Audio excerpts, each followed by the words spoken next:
সংযুক্ত আরব আমিরাতে অনুষ্ঠিতব্য ওয়ার্ল্ড গভর্নমেন্ট সামিটে যোগ দিতে আগামী মঙ্গলবার দুবাই শহরে যাচ্ছেন অন্তর্বর্তীকালীন সরকারের প্রধান উপদেষ্টা ড. মোহাম্মদ ইউনূস।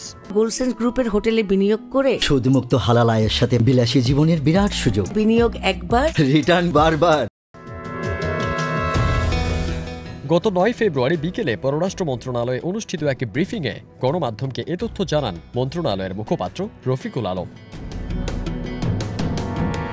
পররাষ্ট্র মন্ত্রণালয়ের মুখপাত্র রফিকুল আলম বলেন, আগামী 11 থেকে 13 ফেব্রুয়ারি দুবাইয়ে এই সামিট অনুষ্ঠিত হবে। সম্মেলনে অংশগ্রহণের আমন্ত্রণ জানিয়ে আমিরাতের উপরাষ্ট্রপতি ও প্রধানমন্ত্রী এবং দুবাইয়ের শাসক আমির শাইখ মোহাম্মদ বিন রাশিদ আল মাকতুম গত 13 জানুয়ারি প্রধান উপদেষ্টাকে আমন্ত্রণ জানালে এতে সম্মতি দেন তিনি।